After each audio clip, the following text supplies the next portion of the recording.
ओ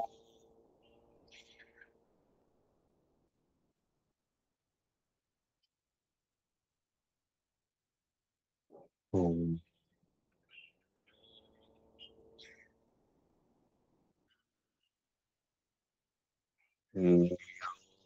गे ओम तवस्तरम वाजे वाजे हवामहे सखाय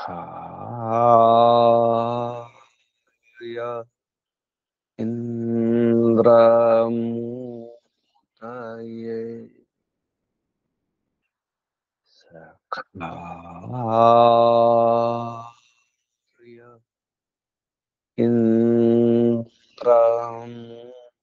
इंद्रमूतये ओम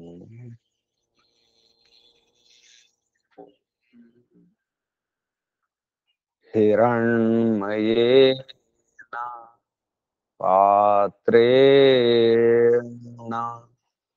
सत्यस्य पिहितं मुखम् यो सावादित्ये पुरुषः सो सावहम् ॐ खं ब्रह्म ॐ खं ब्रह्म ॐ वायुरनिलममृतमथेदम् भस्मान्तं शरीरम्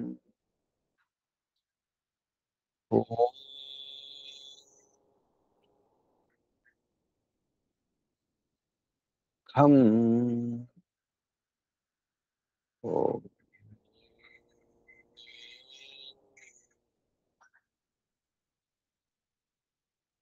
क्रतो स्मर क्लीबे स्मर कृतं स्मर ओ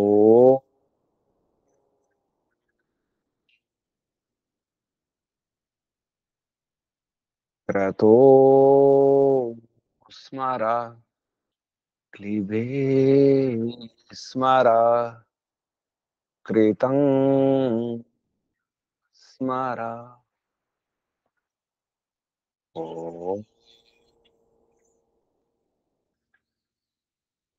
ईशावास्यमिदं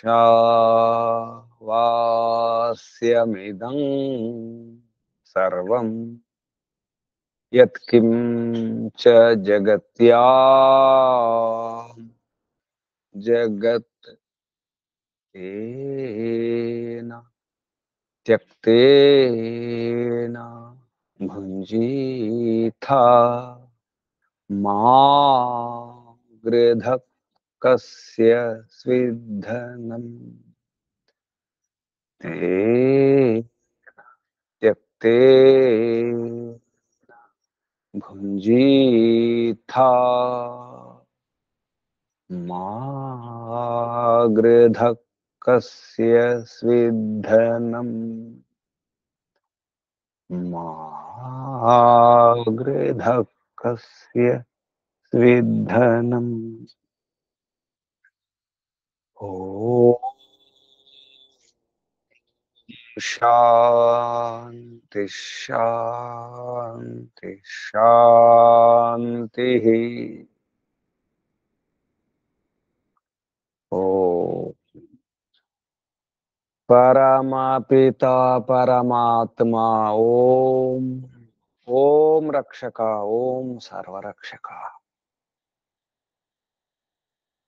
ఓం సదా రక్షక సర్వదా రక్షక సత్య రక్షక నిత్య రక్షక సర్వత్ర రక్షక ఓం సర్వధా రక్షక సర్వథా రక్షక ఓం శాశ్వత రక్షక పరమ రక్షక జగత్ రక్షక విశ్వ రక్షక ఓం ఓం శాశ్వత పిత శాశ్వత మాత सर्व पिता सर्व माता विश्व पिता विश्व माता जगत पिता जगन्माता जगदांबा जगत जननी जगतपति विश्वपति ओम ओम शाश्वत भ्राता दाता विधाता शाश्वत बंधु मित्र सखा शाश्वत गुरु शाश्वत स्वामी शाश्वत राजा राजाधिराजा शाश्वत स्वराट विराट ब्रह्मराट स्वयंराट ओम शाश्वत न्यायाधीश ओम सदाधारा सर्वाधारा विश्वाधारा जगदाधारा ईश्वरा परमेश्वरा सर्वेश्वरा ईशा परमेशा सर्वेशा सर्वांतर्यामी सर्वभूतांतरात्मा सर्वव्यापका सच्चिदानंद स्वरूपा निराकार न्यायकारी दयालु अजर अमर अभय अनुपम नित्य पवित्र सृष्टिकर्ता धर्ता हर्ता पालनकर्ता प्रलयकर्ता ओम प्रभो ओम विभो ओम स्वयंभो ओम शंभो ओम शंभो ओम भूः ओम भुवः ओम स्वः ओम भूर्भुवः स्वः प्राणदाता प्राणाधारा प्राणपते प्राणेश्वरा जीवनेश्वरा जीवनदाता जन्मदाता सर्व दुख विनाशक सकल क्लेश नाशक संकट मोचक समस्त शांति नाशक सच्चिदानंद स्वरूप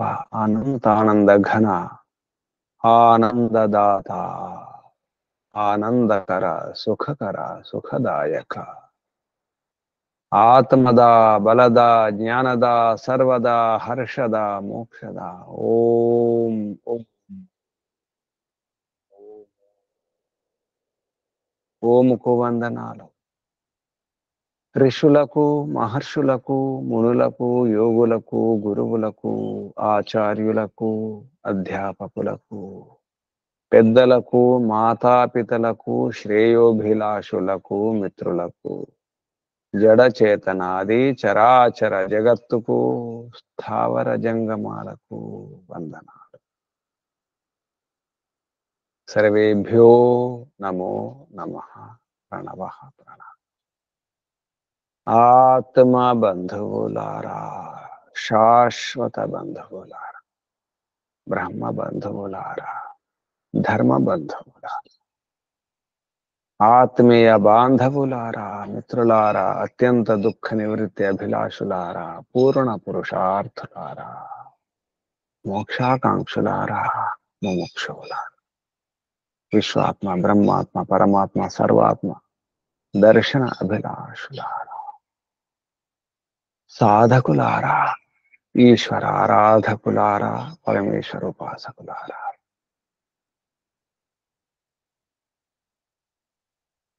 అంతా ఇంతే ఎరుపు తెలుపు నలిపే మూడే తేజము జలము అన్నమే తేజము జలము అన్నం పృథ్వీ భూమి గుణాలు భూమి గుణాలు లేదా నీటి గుణాలు లేదా అగ్ని గుణాలు భూమి నీరు అగ్ని అంతటా అవే ఇంత తెలిస్తే చాలు ఇక తెలుసుకోవాల్సింది ఇంక ఏముండదు అంటున్నారు ఇంత అర్థమైతే ఇక ప్రపంచంలో నాకు తెలియదు అనే మాట రాదు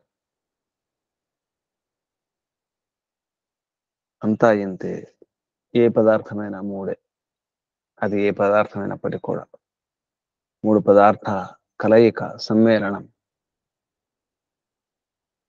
కనిపించే తెలుపుదనమే అది జలానికి గుర్తు. ఎరుపుదనం తేజస్సుకు గుర్తు. నలుపుదనం భూమికి, అన్నానికి గుర్తు. అన్నం అంటే భూమి. భూతత్వం, జలతత్వం, అగ్నితత్వమే. అది ఏదైనా ఇంత తెలిస్తే చాలంటున్నారు. ఇది తెలిస్తే ఇక తెలుసుకోవాల్సింది ఏముంది?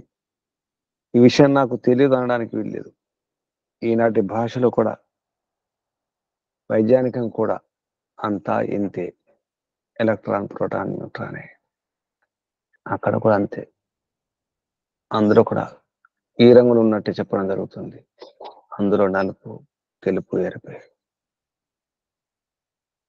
తెలుపు ప్రోటాన్ గుర్తు, నలుపు న్యూట్రాన్ గుర్తు, ఎలక్ట్రాన్ ఎరుపు గుర్తు. రజోగుణం రాజసికానికి గుర్తు. రజోగుణం అంటేనే గతి. ఎలక్ట్రాన్లో గతి ఉంటుంది. ప్రోటాన్ ప్రశాంతంగా ఉంటుంది, తెలుపుకు గుర్తు. న్యూట్రాన్ ఏది కాదు, నలుపు గుర్తు. ఇప్పుడు కూడా వైజ్ఞానికంగా ఒప్పుకుంటున్నది అదే. ఏ పదార్థం చూసినా వైజ్ఞానికునికి అంతే కనిపిస్తుంది. ఎలక్ట్రాన్లు, ప్రోటాన్లు, న్యూట్రాన్లే. అందులో కణాలు ఉంటాయి, అది వేరే విషయం. కానీ ముఖ్యంగా స్థూలంగా అంతే. ఇది తెలియాలి. ఇంత తెలిస్తే ఇక అవిజ్ఞాతము, అర్థం కాలేదు, స్పష్టం కాలేదు అనేది ఏమీ లేదు. ఇంత తెలిస్తే స్పష్టం. ఎక్కడైనా, సూర్యుడైనా, చంద్రుడైనా, అగ్ని అయినా, విద్యుత్ అయినా. విద్యుత్తులో కూడా ఈ గుణాలే ఉంటున్నాయి. విద్యుత్ అంటే ఇక్కడ మనం పిడుగు తీసుకోవచ్చు, మెరుపును తీసుకోవచ్చు. మెరుపులో కూడా ఎరుపు ఉంటుంది, తెలుపు ఉంటుంది, నలుపు ఉంటుంది.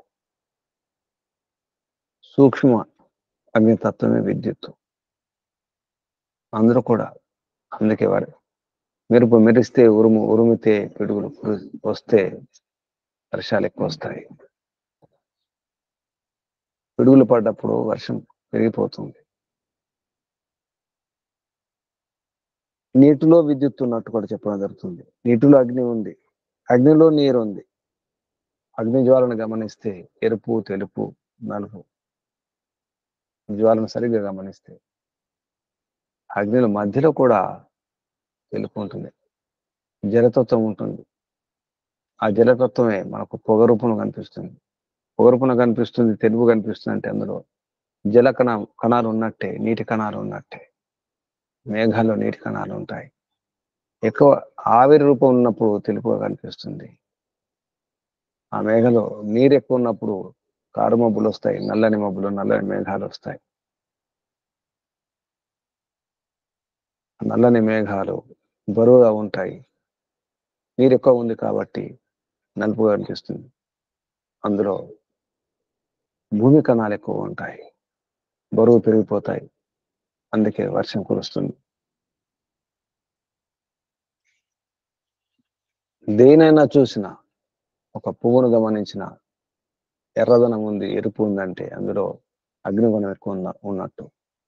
పువ్వులైనా, ఆకులైనా, గింజలైన, ఆహారమైన ఏదైనా ఎరుపు కనిపిస్తుందంటే అగ్నితత్వం ఉంది, రజోగుణం ఉంది.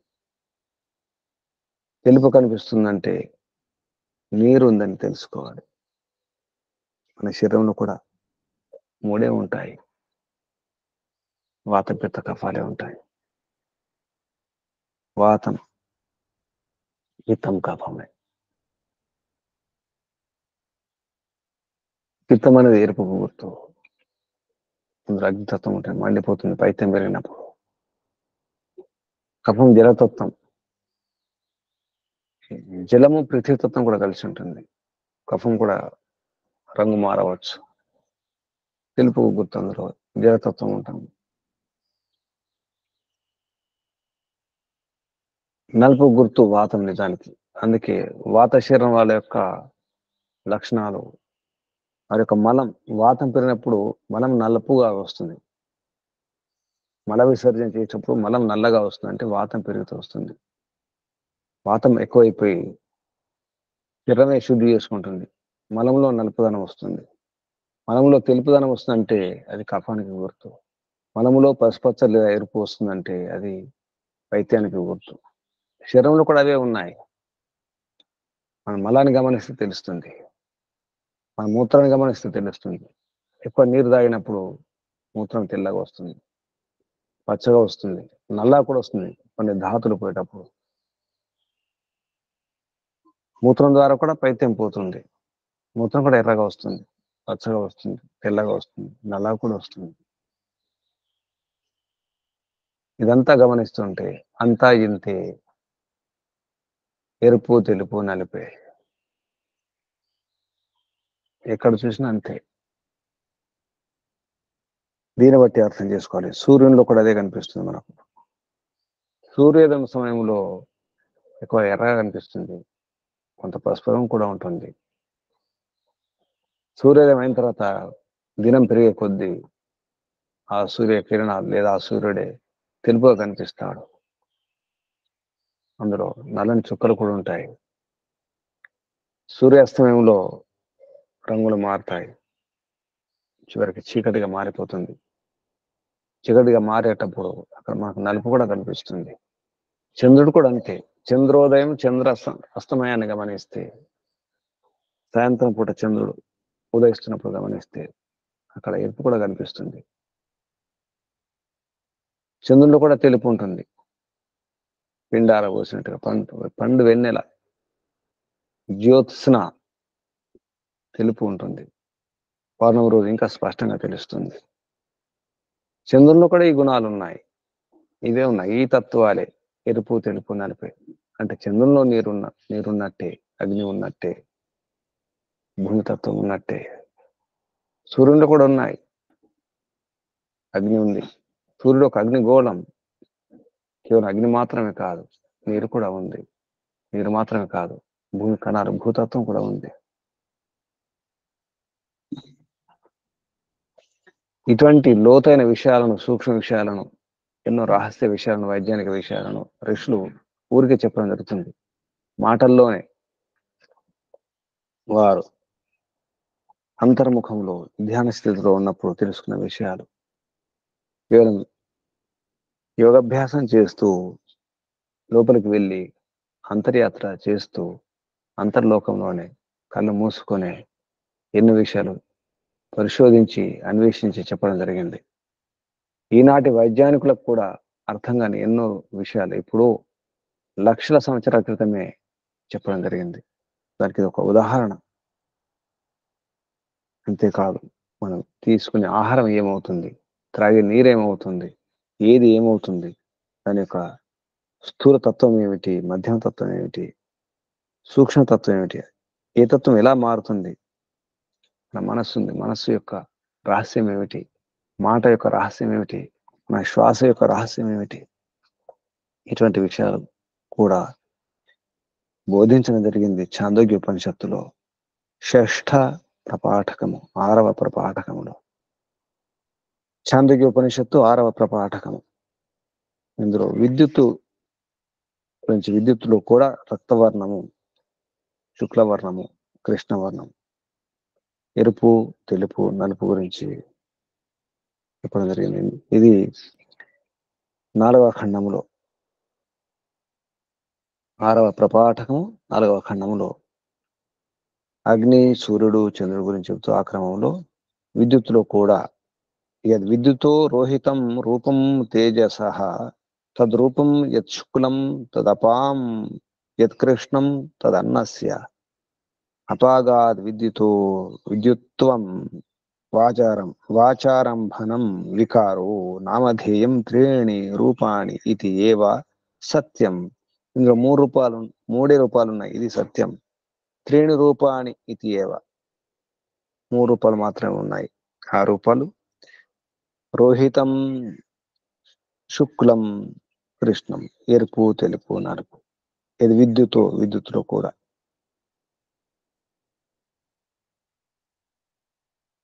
విద్యుత్తులో కూడా జలం ఉంటుంది.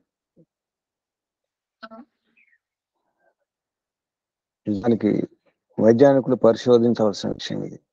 విద్యుత్తులో ఎలా జలం ఉంటుంది, జలము లేకుండా ఉంటే విద్యుత్ ఎలా ప్రవహిస్తుంది, జల ప్రవాహం లాగానే విద్యుత్తులో కూడా ప్రవాహం ఉంటుంది, ఎలక్ట్రాన్ల గతి ఉంటుంది. అందుకే ఎలక్ట్రిసిటీ అంటాం మనం, ఎలక్ట్రిక్ కరెంట్ అంటాం, మామూలుగా కరెంట్ అంటాం. నిజానికి అసలు శబ్దం ఎలక్ట్రిక్ కరెంట్. విద్యుత్ శక్తి, విద్యుత్ ప్రవాహం, సరైన అనువాదం విద్యుత్ ప్రవాహం అని చెప్పాలి. విద్యుత్ ప్రవహిస్తుంది. ఏది విద్యుత్తు రోహితం రూపం, ఏదైతే రోహిత రూపం ఉందో, ఎరుపు రూపం ఉందో అది తేజ, అది తేజం. ఏది విద్యుతో రోహితం రూపం తేజస, తద్రూపం యత్ శుక్లం తద్ అపాం. ఏది శుక్లం తెలుపు కనిపిస్తుందో అది అపాం, నీరు. ఏది కృష్ణం తద్ అన్నస్య, ఏది కృష్ణం నలుపు అనిపిస్తుందో అది అన్నం, భూమి యొక్క గుణం.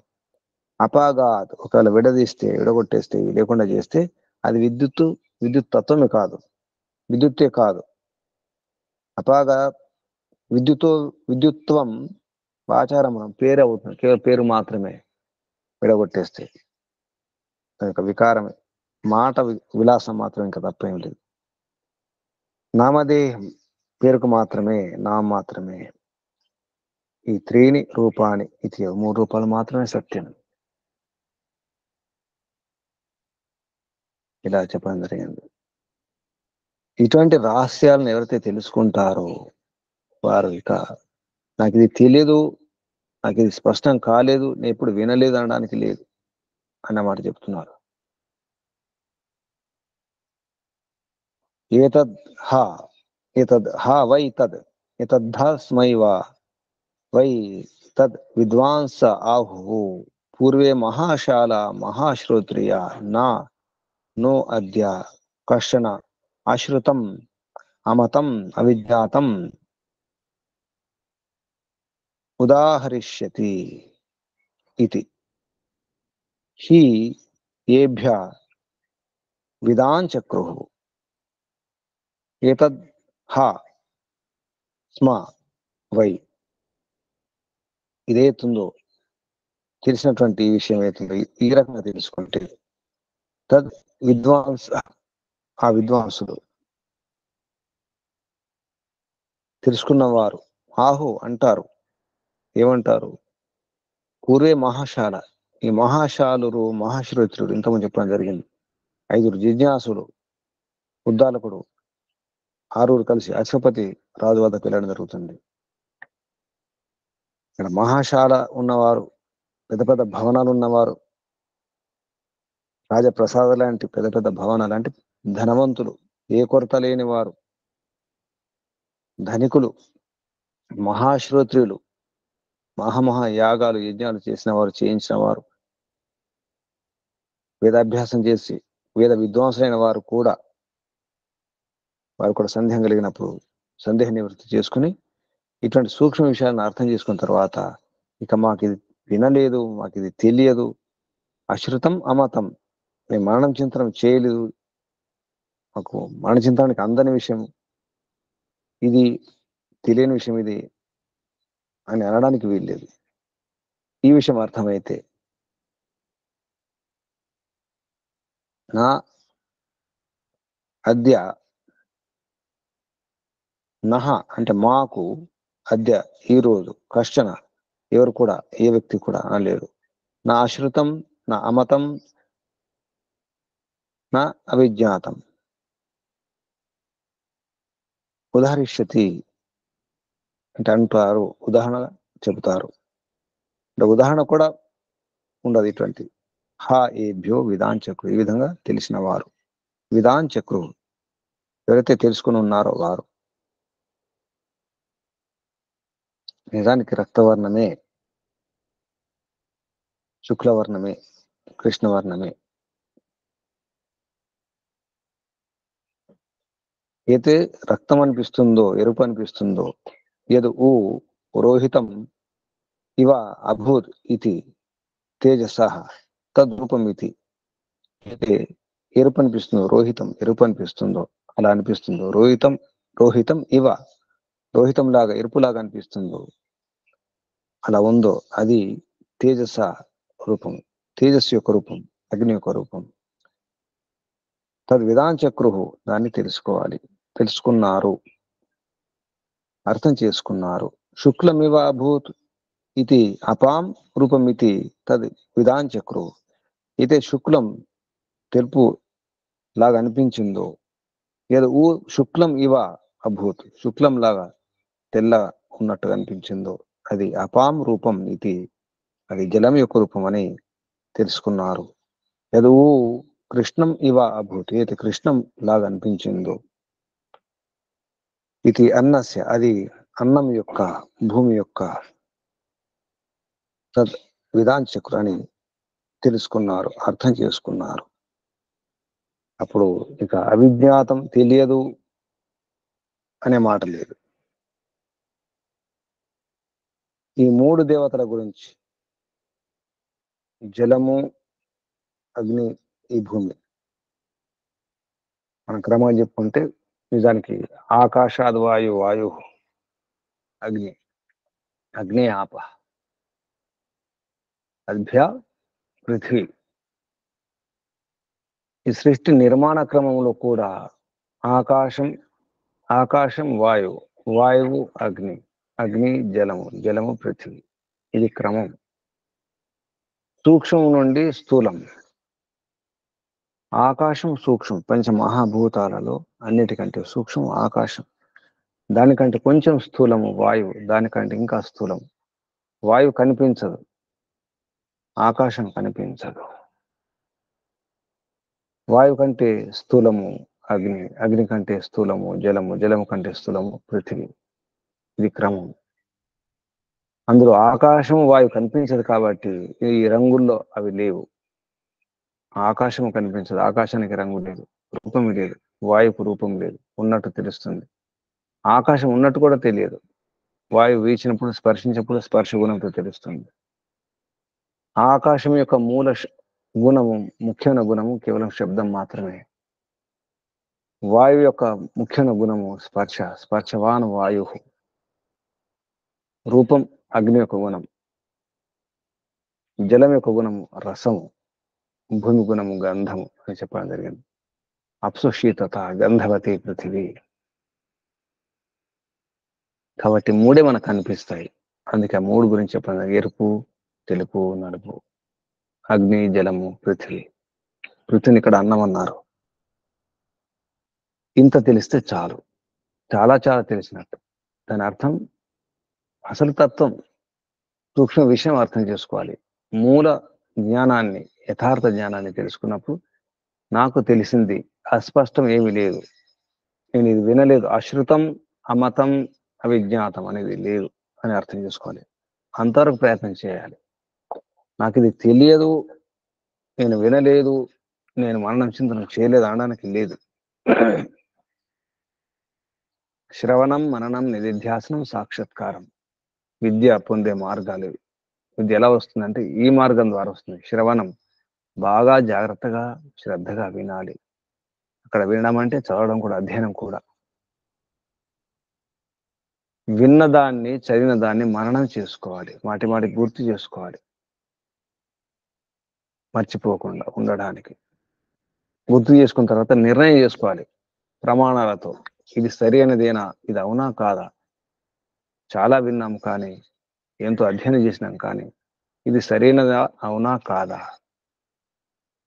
ప్రమాణాలతో ప్రశ్న చేసుకోవాలి, ఇది ధ్యాసనం. స్పష్టమైన తర్వాత ఇక ఆచరించి అనుభవించాలి, సాక్షాత్కారం చేసుకోవాలి. ఎన్నో అనుకుంటాం, నిర్ణయం చేసుకోం. నిర్ణయం చేసుకున్న తర్వాత ఆగిపోతాం, మర్చిపోతాం. అది కాదు, దాన్ని పొందాలి, ప్రాప్తింపజేసుకోవాలి, అందుకోవాలి, అనుభవించాలి. అప్పుడే సాక్షాత్కారం. అప్పుడు అనగలుగుతాం. అశుద్ధం లేదు, అమనం లేదు, అవిజ్ఞాతం లేదు. అశృతం, అమతం, నేను దీన్ని వినలేదు, దీన్ని కనలేదు, దీన్ని చూడలేదు, ఈ విషయంలో మననం లేదు, చింతనం లేదు, నిర్ణయం లేదు, అర్థం కాలేదు, స్పష్టం కాలేదు అనడానికి ఉండదు. ఇది రహస్యం. అది ఏ విషయమైనా, ప్రాపంచిక విషయమైనా, ఆధ్యాత్మిక విషయమైనా, ఏ విషయమైనా, ఎక్కడైనా, ఎప్పుడైనా, ఇది నేర్చుకున్నా, భౌతికంగా ఉన్నతి కావాలన్నా, ఆధ్యాత్మికంగా ఆత్మోన్నతి కావాలన్నా ఇది విధానం. ఈ పద్ధతి పాటించడం వలన చాలా విషయాలు అర్థమైపోతాయి. శ్వేతకేతు తండ్రి గారు ఉద్దాలకుడు చెప్పడం జరుగుతుంది. ఏ శ్వేతకేతు ఏ విధంగా అయితే నేను ఇంతవరకు నీకు బ్రహ్మాండం యొక్క రహస్యాన్ని చెప్పడం జరిగింది. ఇప్పుడు అలాగే నీకు ఈ పురుష శరీరంలో మానవ దేహంలో అంటే ఈ పిండములో అవే పదార్థాలు ఎలా ఉంటాయి, ఆ దేవతలే. ఆ దేవతలు అంటే ఇక్కడ అగ్ని, జలము, పృథివీ. ఆ దేవతలు అవే ఈ శరీరంలో ఎలా ఉన్నాయి, అవి నిజానికి 3 ఆవరణలు అని చెప్పడం జరిగింది. త్రివృత్ అన్నారు. అందుకే ఆవరణలు అంటే అన్నము, నీరు, అగ్ని ఈ 3 లేకపోతే ఏది ఉండదు. మన శరీరంలో కూడా జఠరాగ్ని ఉంటుంది. జఠరాగ్ని లేకుండా, నీరు లేకుండా, అన్నం లేకుండా శరీరం నిలబడదు. శరీరం కాదు, ఏ వృక్షం కూడా, ఏ చెట్టు కూడా, ఏ మొక్క కూడా ఉండదు, ఏ ప్రాణి ఉండదు. తప్పకుండా ఇవి ఉండాల్సిందే. అన్నము, జలము, అగ్ని.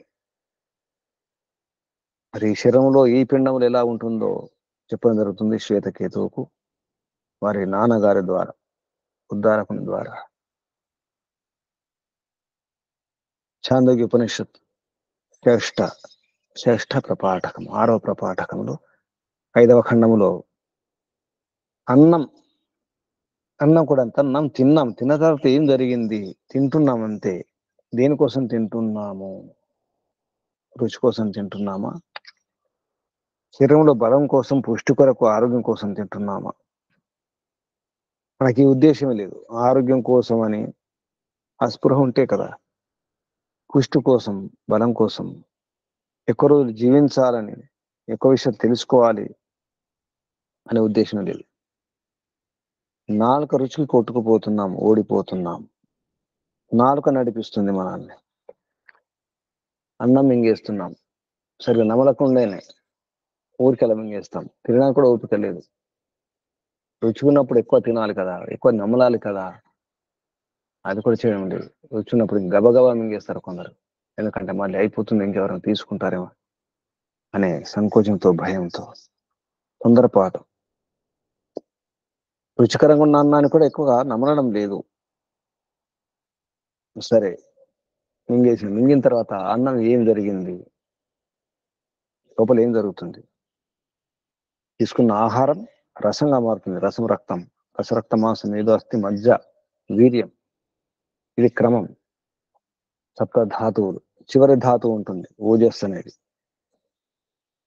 మనం తీసుకున్న ఆహారం రసంగా మారుతుందా, రక్తంగా మారుతుందా, ఏమీ తెలియదు. అందుకే బాగా నమిలి మింగడం అవసరం. మింగిన తర్వాత సరిగ్గా జీర్ణం కావడం అవసరం. సరిగ్గా జీర్ణం అయినప్పుడే రసం, ఆ రసం నుంచి రక్తం వస్తుంది.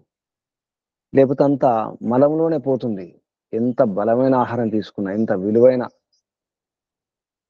ఒక్కోసారి చాలా విలువైన ఆహారం తీసుకుంటాం, బాదాములు, జీడిపప్పు లాంటివి, పిస్తా లాంటివి, చాలా విలువైన టానిక్లు, లేహాలు వాడతాం, చేనుప్రాష్ లాంటివి, రకరకాల రసాయన లేహాలు వాడతాం, స్వర్ణ భస్మాలు వాడతాం, కానీ వ్యర్థంగా మారిపోతాయి, మలములు వెళ్ళిపోతాయి.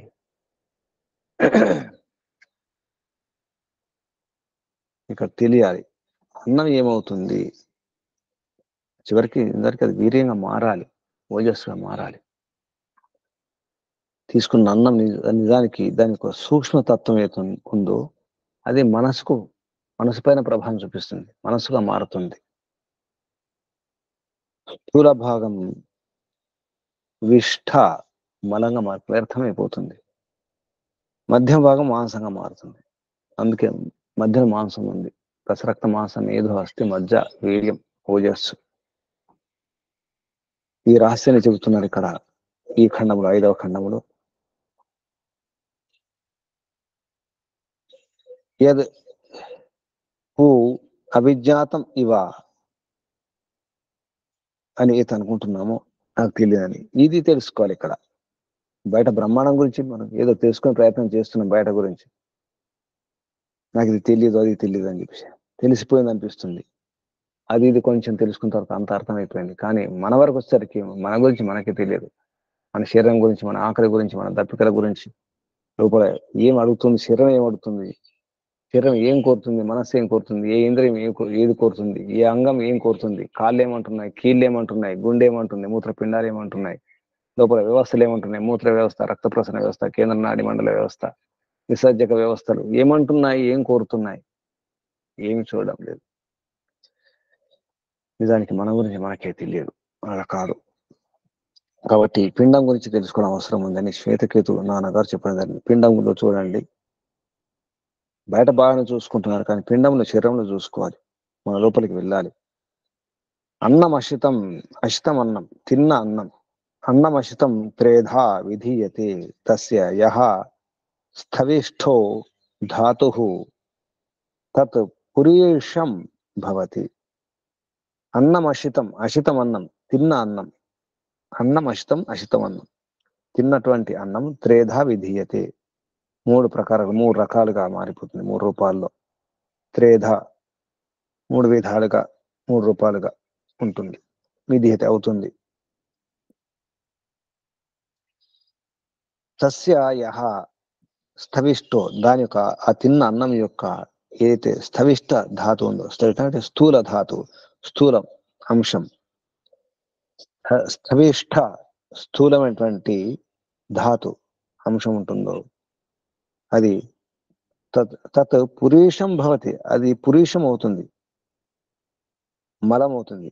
పురీషం మహాప్రాణం, ఇందులో మూర్ధన్య ష, టటడాడ ష, ష నాలుక పైకి ఎత్తినప్పుడు వచ్చే ష, మూర్ధన్య ష, శతపది ష, అది పురీషం అనాలి. అలా అంటే మలం, లేదా పురీష తాళవేష అయితే పురీషుడు, పురి యొక్క ఈశుడు. కొంచెం ఉచ్చారణ మారితే అర్థం మారిపోతుంది. పురీషం అంటే మలంగా మారిపోతుంది.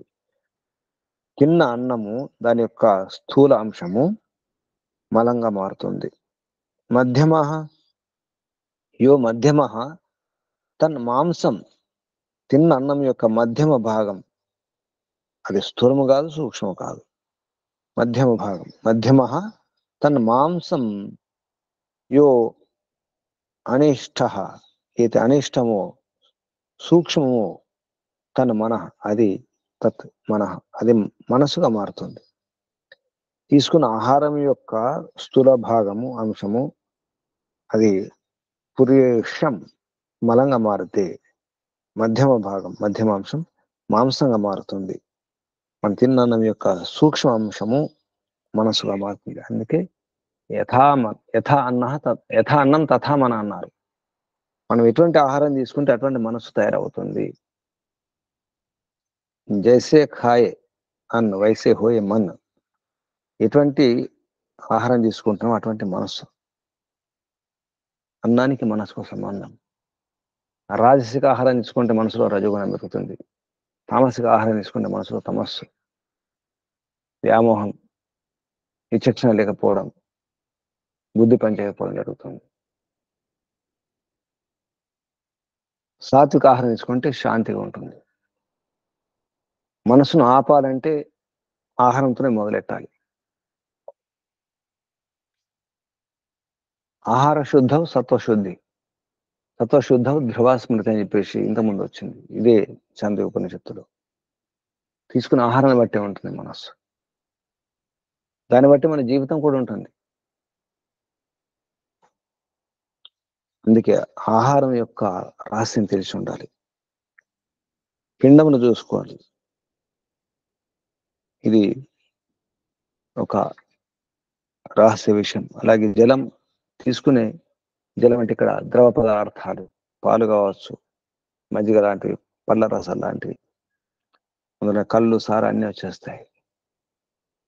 తీసుకున్నటువంటి ద్రవ పదార్థాలు, నీరు తీసుకున్న తర్వాత దాని యొక్క అంశం, స్థూల భాగం, మధ్యమ భాగం, సూక్ష్మతత్వం ఏమవుతుందో చెప్పడం జరుగుతుంది.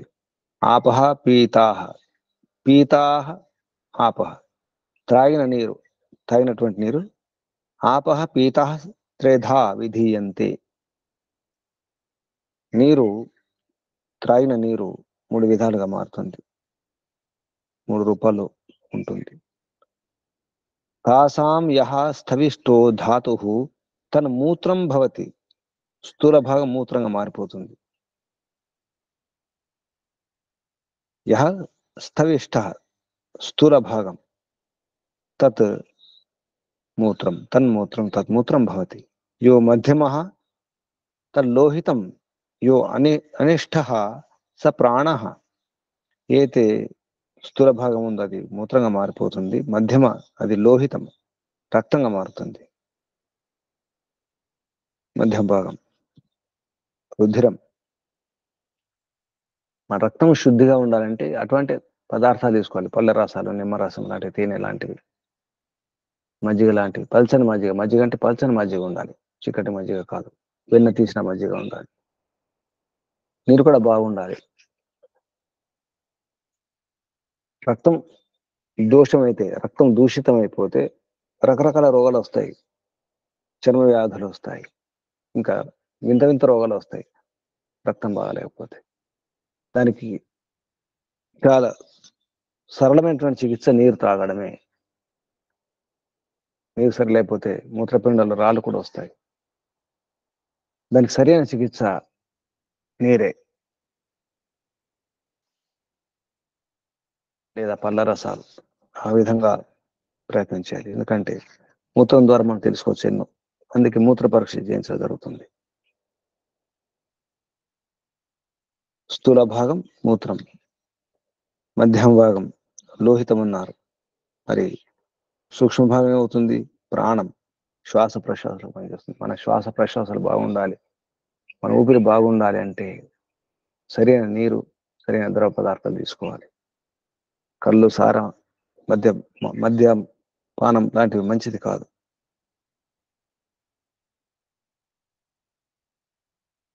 అలాగే తీసుకున్న పదార్థాలు తైజస పదార్థాలు అంటే అగ్ని గుణాన్ని పెంచేవి. అందులో ముఖ్యంగా నెయ్యి, వెన్న, వీటిని తైజస పదార్థాలు అన్నారు. తేజో అశ్రితం త్రేధా విధీయతే. తస్య యః స్థవిష్టో ధాతుః తదస్థి భవతి. యో మధ్యమ స మజ్జ, యో అనిష్ట స వాక్. ఈ నెయ్యి గాని, వెన్న గాని, ఈ పదార్థాలు, కొంతవరకు నూనె కూడా వస్తుంది, కానీ ముఖ్యంగా నెయ్యి, వెన్న. నెయ్యి, వెన్న ఎవరైతే బాగా సేవిస్తారో, సేవించి సరిగా జీర్ణింప చేసుకుంటారో వారికి వాక్కు బాగుంటుంది. దానికి వాక్కు మాత్రమే కాదు, బుద్ధి కూడా బాగుంటుంది. మెదడులో నాడి కణాలు బాగుంటాయి. అందుకే నెయ్యి అన్నారు. నేసేది నెయ్యి. బట్టలు నెయ్యి అంటాం, బట్టల నేత, నేతి చుక్క, నేతి బొట్టు కూడా అంటాం. ఈ నేతకు నెయ్యికి నాకు సంబంధం ఉంది. మెదడు కణాలను నేస్తుంది నెయ్యి. అది కూడా దేశీ భారతీయ గోవు యొక్క పాలను మరిగించి తోడు పెట్టి పెరుగు చేసి, పెరుగుని చిలికి వెన్న తీసి, ఆ వెన్నను కాచి తయారు చేసిన నెయ్యి. వెన్న కూడా, ఎందుకంటే వెన్న సాత్వికం, ఇంకా నెయ్యి కంటే సాత్వికం. నెయ్యి యొక్క గుణం తేజస్సు కాబట్టి అగ్నితత్వం ఎక్కువ ఉంటుంది ఇందులో. నెయ్యి, వెన్న, కొంతవరకు నువ్వుల నూనె, మిగతా నూనెలు ఔషధపరంగా తీసుకోవచ్చు. రకరకాల వాటిని తైలాలు అనడానికి వీల్లేదు. తిలాల నుంచి వచ్చింది మాత్రమే తైలం. ఇటువన్నీ కూడా చమురు అనాలి, లేదా జిగట పదార్థాలు, చమురు పదార్థాలు. స్నేహతత్వం ఉన్నట్టు స్నేహ పదార్థాలు, స్నిగ్ధ పదార్థాలు. నువ్వుల నుంచి వచ్చింది మాత్రమే తైలం. ఈ తేజో అశితం తీసుకున్నటువంటి తైజస పదార్థాలు అంటే ఇవి అగ్నిని పెంచే గుణం ఉంటుంది ఇందులో. అందుకే తైజస పదార్థాలు అన్నారు. ఇది ఒక రహస్యం. నిజానికి మన వాక్కు బాగుండాలి అంటే, మన లోపల ఉన్నటువంటి ఈ రక్తం బాగుండాలంటే, శరీరం బాగుండాలంటే ఏం చేయాలో చెప్పడం జరుగుతుంది. తీసుకునే ఆహారం ఎలా ఉండాలి, ద్రవ పదార్థాలు ఎలా ఉండాలి, ఈ తైజస పదార్థాలు ఎలా ఉండాలో చెప్పడం జరుగుతుంది. తేజో అశితం త్రేధ విధీయతే తస్య యా స్థవిష్టో ధాతు తదస్తి. ఈ నెయ్యి, వెన్న, నూనె పదార్థాలు తీసుకుంటే దాని యొక్క స్థూల భాగం అస్థి, అంటే ఎముకలు. ఎముకలు బాగుంటాయి, ఎముకల్లో బలం ఉంటుంది. ఈ నెయ్యి, వెన్న, నువ్వుల నూనె ఎవరైతే సరిగా తీసుకుని జీర్ణంపై చేసుకుంటారో వారి ఎముకలు గట్టిగా ఉంటాయి, బలంగా ఉంటాయి, కుట్టుకుని విరిపోవడం ఉండదు. ఈ రోజుల్లో కొందరికి రోగం కూడా వచ్చేసింది, ఎముకలు విరిగిపోతాయి, ఊరికి పడిపోతే చాలు ముక్కలు ముక్కలు అయిపోతున్నాయి. అంటే ఈ పదార్థాలు సరిగా సేవించడం లేదు. దానికి కారణం రకరకాల చమురు పదార్థాలను భ్రమ నుండి తీసుకుంటున్నారు. ఈనాటి ఈ స్నేహ పదార్థాలు తైలాలు అనడానికి వీల్లేదు. ఆంగ్లం అనుకుంటే ఆయిల్స్ అనుకోవచ్చు. అది నిజానికి అది తైలం కానే కాదు, తిలాల నుంచి రాలేదు, నువ్వుల నుంచి రాలేదు. పెట్రోల్ తయారు చేసేటప్పుడు వచ్చే ఒక చమురు పదార్థం కూడా ఇలాగే ఉంటుంది. దాంట్లో రకరకాల దానికి సంబంధించిన వాసనలు వేసేసి ఇదే నువ్వుల నూనె, ఇదే కొబ్బరి నూనె, ఇదే పొద్దు తిరుగుడు పూల నూనె, ఇది అవిసె నూనె, ఇదే రకరకాల పేరుతో చెప్పి అమ్మడం జరుగుతుంది. వ్యాపారం చేయడం జరుగుతుంది. పెద్ద మోసం, పెద్ద ప్రమాదం జరుగుతుంది. మన శరీరానికి ఏది అవసరం అది అందడం లేదు. ఇక నెయ్యి, వెన్న ఎవరు తీసుకోవడం లేదు. అది కూడా శుద్ధమైన వెన్న కాదు, శుద్ధమైన నెయ్యి కాదు. పెరుగు చిలికి తీసినటువంటి వెన్న, కాచి చేసినటువంటి నెయ్యి కాదు. కాబట్టి ఆ గుణం దానికి ఉండదు. వీటి యొక్క స్థూల భాగం, స్థూలాంశం ఎముకలుగా మారుతుంది. మధ్య భాగం మజ్జగా మారుతుంది, ఎముకల మజ్జ ఉంటుంది.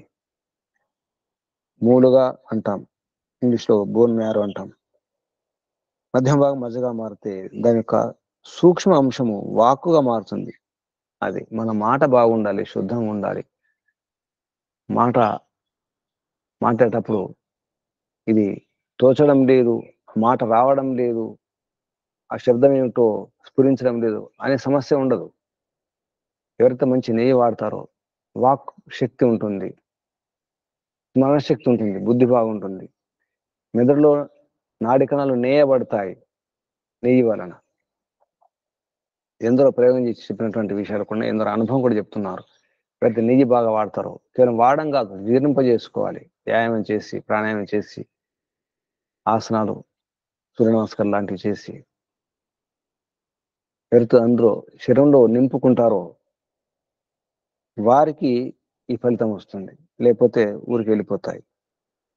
కొంతవరకు ఎముకలు పెరుగుతాయి, కానీ ఇక దాని వల్ల కూడా వికృతులు వస్తాయి. జీర్ణశక్తి దెబ్బతింటుంది ఎక్కువ నెయ్యి వాడితే, జీర్ణం కాకపోతే.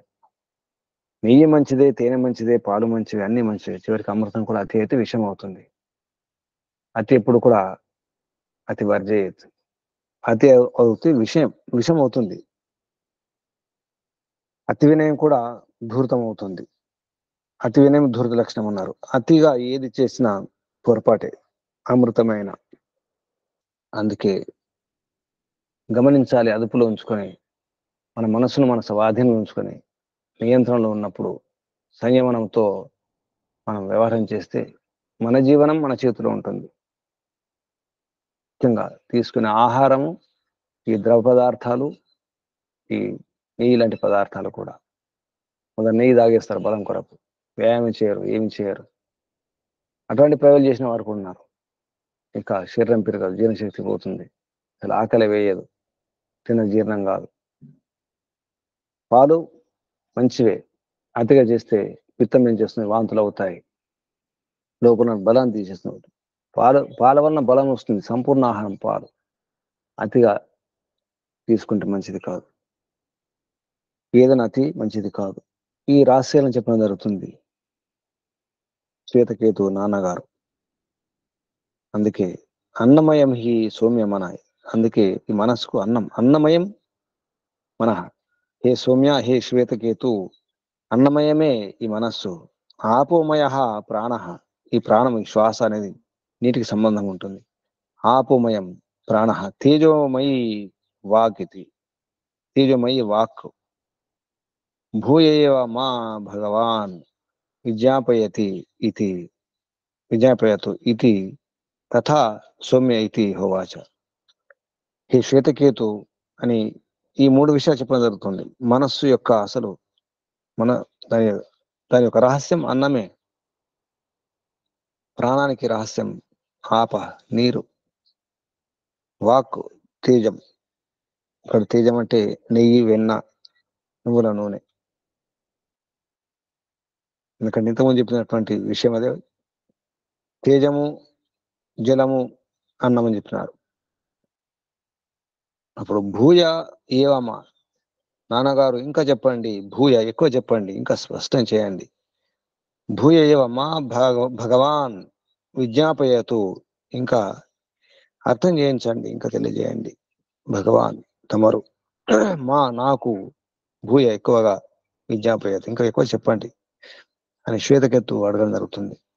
అప్పుడు నాన్నగారు తథా అలాగే సౌమ్య, ఏ సౌమ్య స్వభావం పుత్ర శ్వేతకేతు ఇతి అని హ ఉవాచ అని ఉద్దాలకుడు పుత్రునితో చెప్పడం జరిగింది. ఇంకా ఎందుకంటే ఇంకా స్పష్టం కావాలి కాబట్టి. భూయ ఏవ విజ్ఞాపయతు, ఇంకా స్పష్టం కావాలి, తెలిసిపోయింది అనడానికి లేదు, ఇంకా తెలుసుకునే ప్రయత్నం చేయాలి. అలా చాంద్రోగ్య ఉపనిషత్తులో 6వ ప్రపాఠకంలో 6వ ఖండంలో శ్వేతకేతు నాన్నగారు చెప్పడం జరుగుతుంది ఉదాహరణతో. హే సౌమ్య, ఏ విధంగా అయితే పెరుగు చిలికినప్పుడు సూక్ష్మాంశం వస్తుంది, అది పైకి లేస్తుంది, అదే వెన్న. అలాగే అన్నం తీసుకున్నప్పుడు అన్నం యొక్క సూక్ష్మాంశం అది అలాగే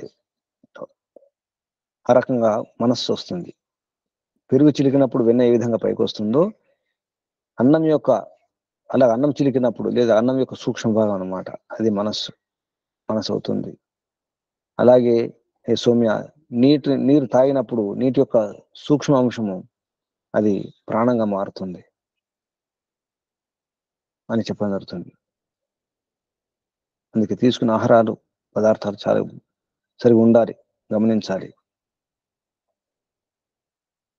అలాగే తీసుకున్న తేజమయ పదార్థాలు, నెయ్యి, వెన్న, నూనె లాంటి తైలం లాంటి పదార్థాలు తీసుకున్నప్పుడు దాని యొక్క సూక్ష్మ అంశము ప్రాణంగా మారుతుంది అనే రహస్యాన్ని చెప్పడం జరిగింది 6వ ఖండంలో. దధ్నా సౌమ్య మధ్యమానస్య యో అనిమా స ఊర్ధ్వః సముదీషతి తత్ సర్పిర్భవతి. సర్పి అంటే ఇక్కడ వెన్న అనుకోవాలి. దాని సర్పి అంటే నెయ్యి కూడా. నెయ్యి యొక్క ముఖ్యమైన భాగమే వెన్న కాబట్టి సర్పి అన్నారు. దధ్న నెయ్యి, పెరుగును, సౌమ్య అంటే హే సౌమ్య, హే శ్వేతకేతు, దధ్న మధ్యమానస్య, మధ్యమానం అంటే చిలికినప్పుడు, చిలుకుతూ ఉంటే, యహ ఏదైతే అనిమ సూక్ష్మాంశం ఉంటుందో, అనిమ యహ అనిమ స ఊర్ధ్వ సముదిశతి, పైకి వస్తుంది, ఊతో పైకి, సముదిశతి పైకి లేస్తుంది, ఇషతి పైకి లేస్తుంది, ఊపరికి పైకి చేరుకుంటుంది. తత్ అది సర్పి భవతి, అది సర్పి అవుతుంది, అది నెయ్యిగా మారుతుంది చివరికి. ఏవమేవ ఖలు సౌమ్య అన్నస్య అశ్యమానస్య యో అనిమ స ఊర్ధ్వః సముదీషతి తన మనోభవతి. అలాగే అన్నం, ఏ సౌమ్య ఏవమే ఖలు, అలాగే అన్నస్య అశ్యమానస్య తింటుంటే అన్నం యొక్క అంటే జీర్ణమైనప్పుడు అన్నం యొక్క అనిమ భాగం, సూక్ష్మ భాగం, స ఊర్ధ్వ సముదీషతి, అది కూడా అలాగే పైకి వస్తుంది, అంటే సూక్ష్మంగా ఉన్నటువంటి అది. తత్ మనః భవతి, తన మనో భవతి, అది మనసుగా మారుతుంది. అపాం సౌమ్య పీయమానానాం, తాగినటువంటి నీరు, ఏతుందో అపాం సౌమ్య, హే సౌమ్య, హే శ్వేతకేతు, అపాం పీయమానానాం, తాగినటువంటి నీరు ఈ అనిమ స ఊర్ధ, ఏత అనిమ ఉంటుంది సూక్ష్మతత్వం, సూక్ష్మ భాగం, అది ఊర్ధ సముదేశతి, స ప్రాణో భవతి, అది ప్రాణంగా మారుతుంది. తేజస సౌమ్య అశ్యమానస్య, తేజమయ పదార్థాలు తింటుంటే ఈ అనిమ దాని యొక్క సూక్ష్మ భాగం స ఊర్ధ్వ సముదేశతి, స వాగ్ భవతి, అది వాక్ అవుతుంది. ఇది రహస్యం. మన వాక్ శక్తి భావించుకోవాలి, బుద్ధి భావించుకోవాలి, స్మరణ శక్తి భావించుకోవాలి, వెంటనే స్ఫురించాలి మాట్లాడేటప్పుడు. అంటే భారతీయ దేశీ ఆవు పాలు తీసి కాచి తోడేసి పెరుగు చేసి, పెరుగును చిలికి వెన్న తీసి వెన్నను కాచి తయారు చేసిన నెయ్యి, అది నెయ్యి, అది నేస్తుంది. అలాగే అన్నం కానీ నెయ్యి కానీ ద్రవ పదార్థాలు, పళ్ళ రసాలు, అటువంటివన్నీ కూడా జాగ్రత్తగా తీసుకోవాలి, సరిగ్గా జీర్ణంపై చేసుకోవాలి. దానికి సరైన శరీరానికి వ్యాయామం ఉండాలి, శ్రమ ఉండాలి. ఊరికే కూర్చొని తినుకుంటూ ఉంటే దానివల్ల కూడా రోగాలు వస్తాయి. ఆహారం వల్ల కూడా, అసలు నిజానికి రోగాలు వస్తున్నాయంటే ఆహారం వల్ల, తీసుకునే ద్రవ పదార్థాల వల్ల. ఈ నెయ్యి లాంటి, నెయ్యి కాకుండా నూనె, కాకుండా నూనె అనుకొని, నెయ్యి అనుకొని, పాలు అనుకొని, పెరుగు అనుకొని, ఈనాటి ఆహారంలో పప్పు పప్పు కాదు, ఉప్పు ఉప్పు కాదు, నెయ్యి నెయ్యి కాదు, నీళ్లు నీళ్లు కావు, అన్నం అన్నం కాదు. ఎందుకంటే మనం మనుషులం కాదు కదా. మిగతా ప్రాణులు ప్రయత్నం చేస్తున్నాయి.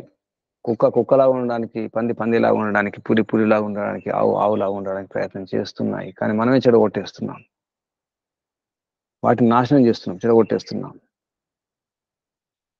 మనం మనలాగలేం కాబట్టి. మనిషికి మానవత్వం లేదు, మనిషి తత్వం లేదు. అందుకే అమానుషం అన్నారు, అమానవీయం అన్నారు. అందుకే మానవత్వం గురించి ప్రవచనం ఇవ్వాల్సి వస్తుంది, ఉపదేశాలు ఇవ్వాల్సి వస్తుంది. ఏది మానవత్వమో, ఏది మనిషి తత్వమో.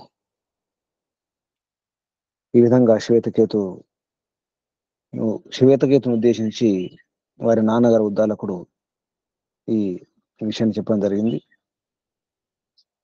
అయినప్పుడు కూడా శ్వేతకేతు ఇంకా అర్థం కాదు, ఇంకా కావాలంటాడు. ఇంకా చెప్పండి నాన్నగారు, ఇంకా కావాలి. అన్నమయం హి సౌమ్య మనః, అపోమయ ప్రాణ తేజమయి వాగితి భూయ ఏవ మా.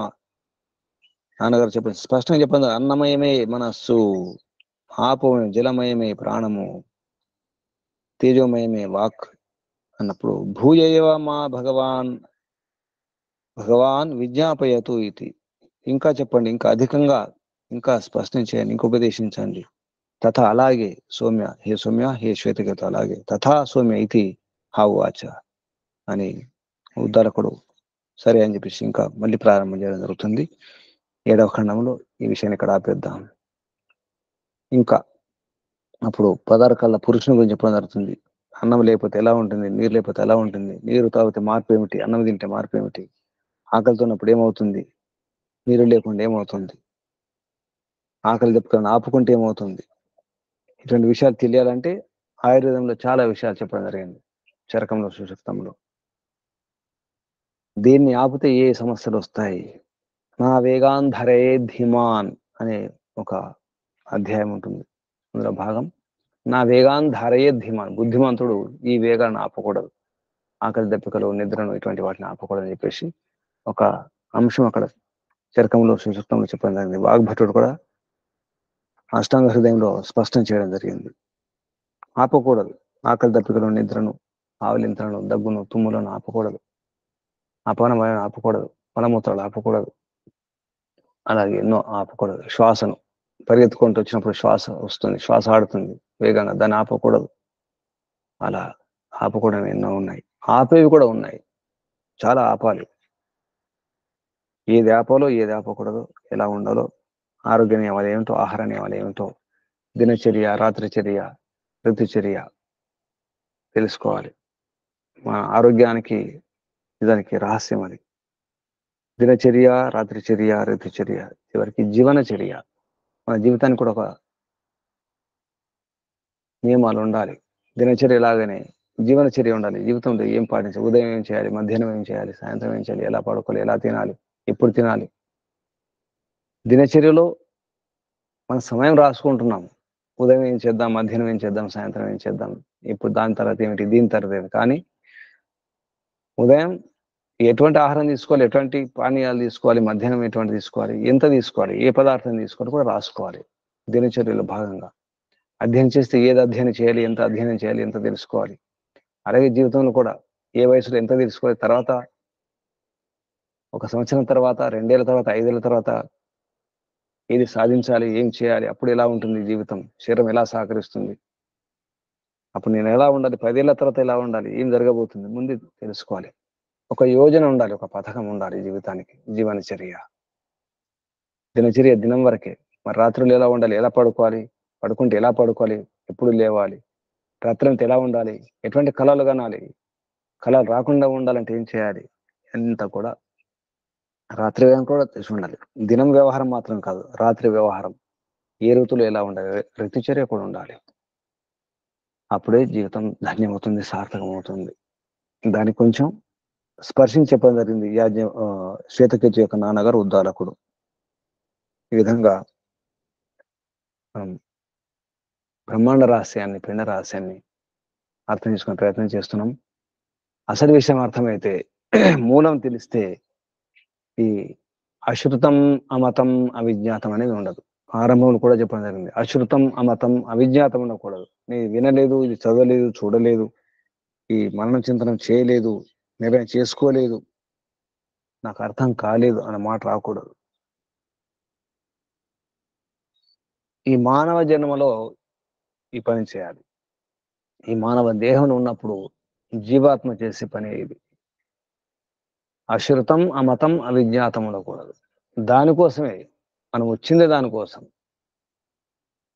ఏది వినాలో దాన్నే వినాలి, ఎంత వినాలో అంతే వినాలి, ఏది అవసరం అంతే వినాలి, ఎంత మననం చేయాలి అంతే మననం చేయాలి. మరి అధికంగా అవసరం లేదు, మరి లోతుగా అవసరం లేదు. పనికి రాకుండా అవసరం లేని విషయాలు కూడా చాలా లోతుగా మనం చింతనం చేస్తాం, లోతుగా వెళ్ళిపోతాం.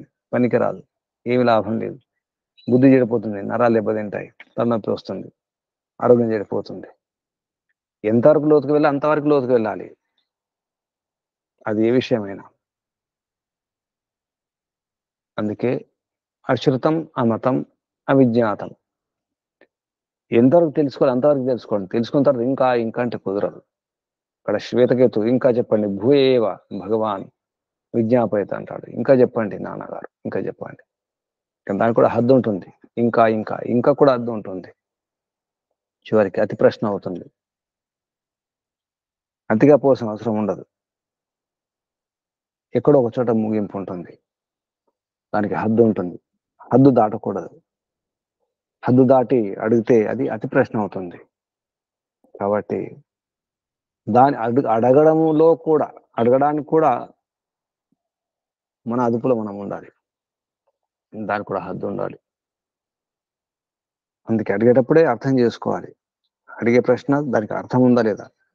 ప్రశ్న అడుగుతున్నామంటే ఎదుటివారికి ఆ ప్రశ్న అర్థమవుతుందా. ప్రశ్న అడుగుతున్నాం కానీ అర్థం కాకుండా అడుగుతున్నాం. దానికి కారణం మన బుద్ధి పనిచేయడం లేదు, దానికి కారణం మన ఆహారం సరిగా లేదు, దానికి కారణం మనకు ఆ విషయం తెలియదు, విచక్షణ లేదు, దాని గురించి జ్ఞానం లేదు. అందుకే తెలుసుకునే ప్రయత్నం చేయాలి. ఆయుర్వేద శాస్త్రాల అధ్యయనం చాలా అవసరం ఉంటుంది. మధ్య మధ్యలో ఛాందోగ్య ఉపనిషత్తులో ఆహారం గురించి కూడా వచ్చింది. ఆహార శుద్ధ, సత్వశుద్ధి, సత్వశుద్ధ ధ్రువాస్మతి అని చెప్పేసి. ఆయుర్వేద విషయాలు కూడా, ఆరోగ్య విషయాలు కూడా ఉపనిషత్తులో గుర్తు చేయడం జరుగుతుంది. ఇలా ఉండండి. మనం తృప్తిగా ఉంటే, మనిషి తృప్తిగా ఉంటే ప్రపంచం తృప్తిగా ఉంటుంది, ప్రశాంతంగా ఉంటుంది.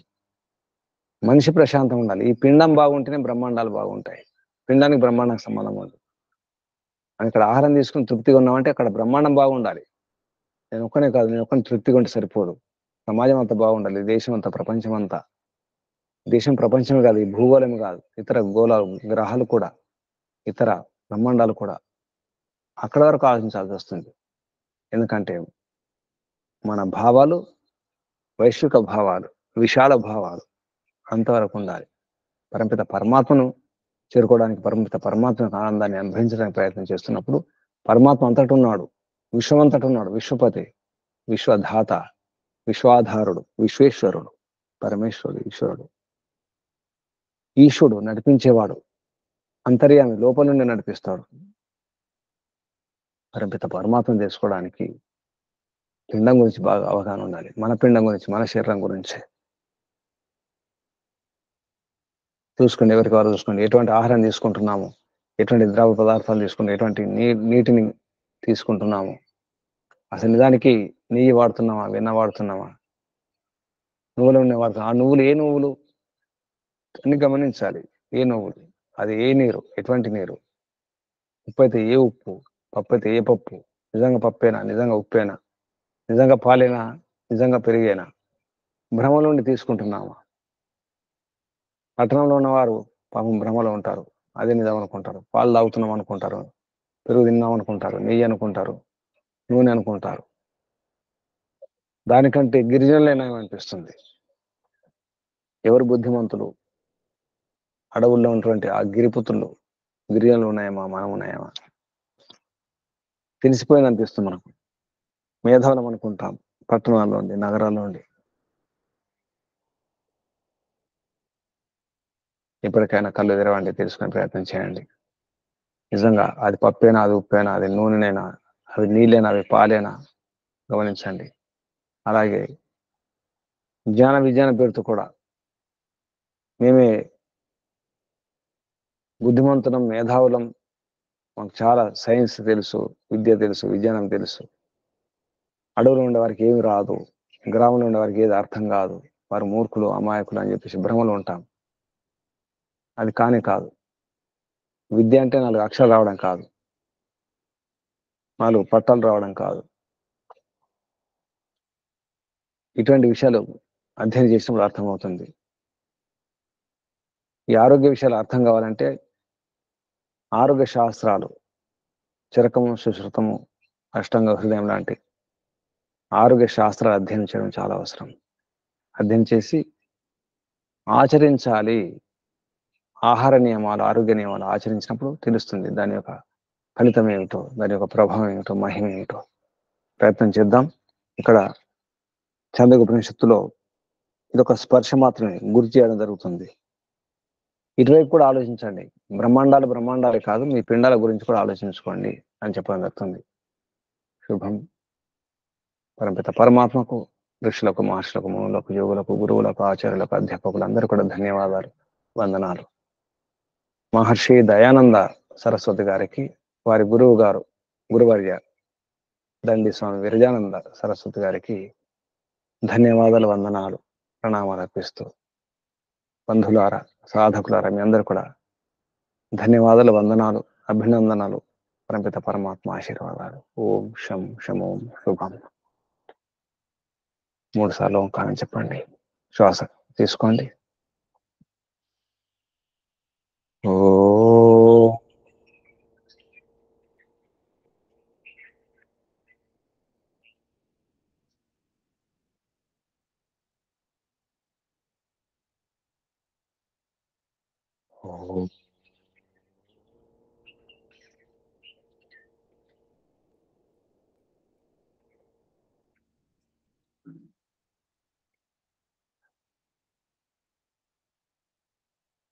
ఓం